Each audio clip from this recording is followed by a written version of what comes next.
No, हमारे से ज़्यादा कोई दिल नरमी वाला बंदा ही नहीं है। देखिए पाकिस्तान का मतलब क्या है, ठीक है। पहली बात तो है ला इलाहा इल्लल्लाह मुहम्मद रसूलुल्लाह, इसका जो पहला जवाब है, ठीक है। और हम मोहम्मद सल्लल्लाहु अलैहि वसल्लम के उम्मती हैं, और हमारा जो दिल है वो बहुत बड़ा है, ठीक है।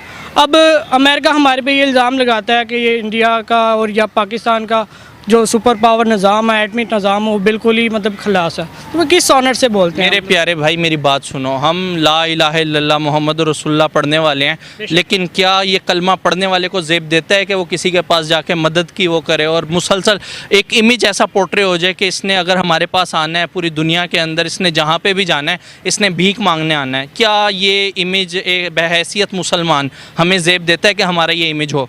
नहीं, आई थिंक हमें नहीं लगता कि हमारे जो हुकूमत है तो आगे के जाके मतलब इमदाद मांगे, हमारी हेल्प करें, ठीक है।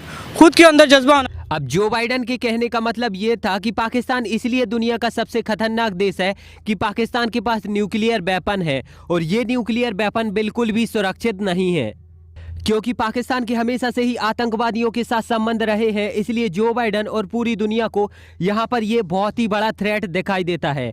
उनको लगता है कि कहीं ये न्यूक्लियर वेपन आतंकवादियों के हाथ ना लग जाएं, और अगर ऐसा होता है तो पूरी दुनिया खतरे में आ जाएगी।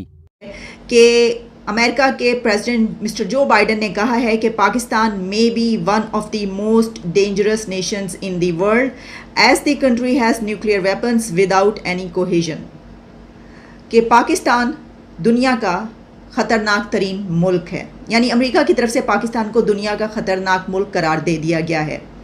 अब हम इसकी डिटेल्स में थोड़ी जाते हैं कि प्रेसिडेंट जो बाइडन ने ये बात किस जगह पर कही, और उसके बाद हम बात करेंगे कि प्रेसिडेंट जो बाइडन ने ये बात क्यों कही।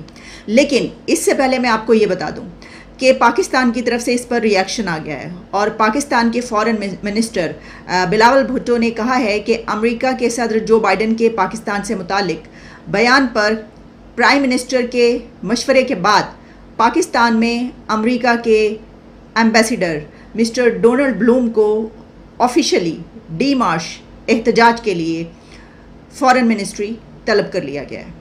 यानी पाकिस्तान ने अमेरिका से इस बात पर एहतजाज किया है, डी मार्च किया जा रहा है, और मिस्टर डोनाल्ड ब्लूम जो कि पाकिस्तान में अमेरिका के सफ़ीर हैं, उनको बुलाया गया है दफ्तर ख़ारजा, और वहाँ पर उनसे ये बात की जा रही है।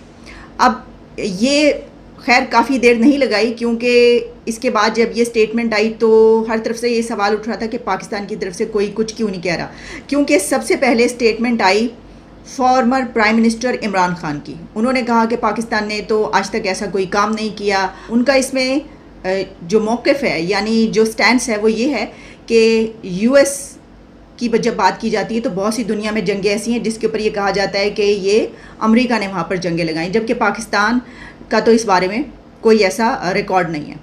तो इसके ऊपर सबसे पहले तो हम ये कहेंगे कि इमरान खान साहब ने ये स्टेटमेंट जो सबसे पहले दी, ठीक है, एक फॉर्मर प्राइम मिनिस्टर के तौर पर तो वो ये दे सकते हैं, और उन्होंने ये किया। लेकिन ये बात जो अमेरिका की तरफ से कही गई है, ये तो इमरान खान अपने जलसों में खड़े होकर कहते रहे हैं।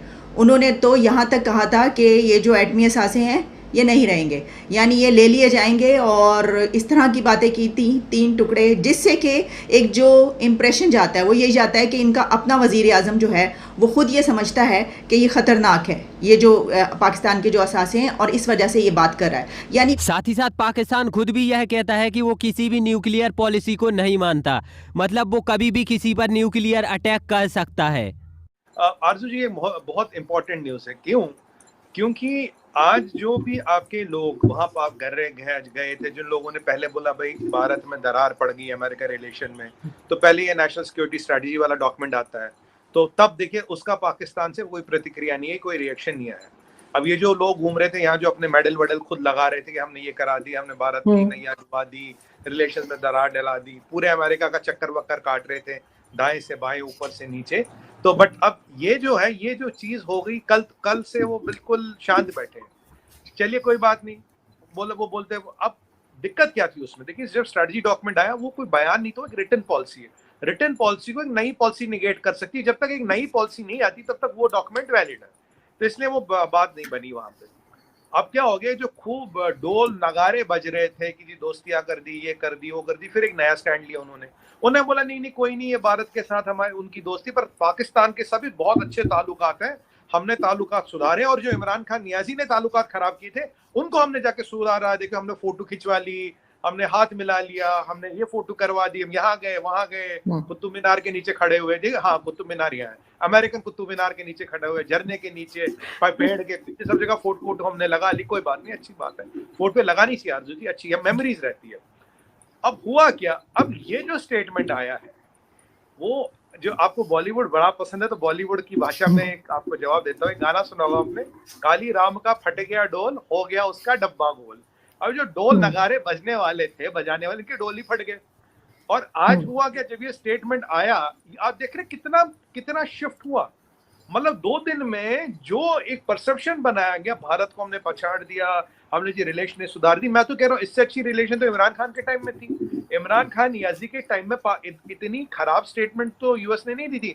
हाँ 2019 में एक डिफेंस सेक्रेटरी ने यूएस के बोला था ऐसा, बट 19 के बाद अगर हम बात करें तो आज तक ऐसी कोई खतरनाक स्टेटमेंट आई नहीं। अब ये president of United states of America Joe Biden साहब खुद बोल रहे हैं, ये और कोई नहीं बोल रहा, जो बाइडेन साहब खुद बोल रहे हैं, बोले भाई ये हो गया आपके साथ। अब इन्होंने क्या किया कि हमने अमेरिकन हाई कमिश्नर को हम सम्मान करेंगे, डिमार्च करेंगे, उनको बोल देंगे, उनको ये कर देंगे, उनको ये कर देंगे। बट आज सवाल ये निशान क्या उठाई आरजू जी, 2-4 चीजें इसमें समझने की है। पहली चीज भाई, सबसे खतरनाक स्टेट इसलिए है, यहाँ 2 चीजों का कॉकटेल है। कॉकटेल तो मतलब समझते ही है, कॉकटेल क्या है। एक है जी इसके पास न्यूक्लियर वेपन्स है। चलिए न्यूक्लियर वेपन्स अगर रेस्पॉन्सिबल न्यूक्लियर पावर्स के पास है, वो डेटरेंस का काम करते हैं। तो पहली बात अमेरिका ने ये बोल दिया, Pakistan is not a responsible nuclear power, ठीक है।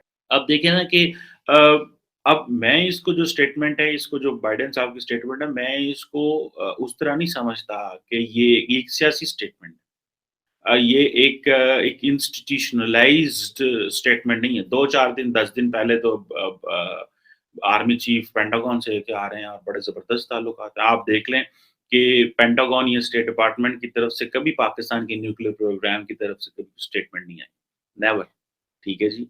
और आई भी है तो मुस्बत स्टेटमेंट आई होगी, लेकिन हाँ हमारा इमेज इस तरह का बन गया हुआ है। अब बाइडेन साहब को पाकिस्तान को आज से थोड़ा डील कर रहे हैं, बाइडेन साहब तो डील कर रहे हैं when he was the vice president, और उससे पहले he was in the Congress, मतलब he was in the Congress when he was I think 29, ठीक है। अब उसको 50 साल तो हो गए हैं, इस फ्रॉम डेलावेयर कांग्रेस को वो जाते हैं वहां पे। अब पाकिस्तान के बारे में अब उन्होंने देखा है पाकिस्तान को बनते, पाकिस्तान के nuclear programme, cold war, Pakistan का न्यूक्लियर प्रोग्राम, फिर हमारे ऊपर सैंक्शंस। तो वो जो पुराने कांग्रेस के लोग हैं उनका माइंडसेट पाकिस्तान के बारे में यही है। और फिर हम सारा टाइम जिंदगी एसोसिएट ही अफगानिस्तान के साथ हुए हैं, और हम चाहते हैं कि हम एसोसिएट किया जाए, हमें चाहते हैं कि हमें एसोसिएट किया जाए अफगानिस्तान से, बिकॉज वहां से पैसा मिलता था। हम चाहते ही नहीं कि हम आईटी से एसोसिएट हो, हम चाहते ही नहीं हम टेक्नोलॉजी से एसोसिएट हो, हम चाहते ही नहीं है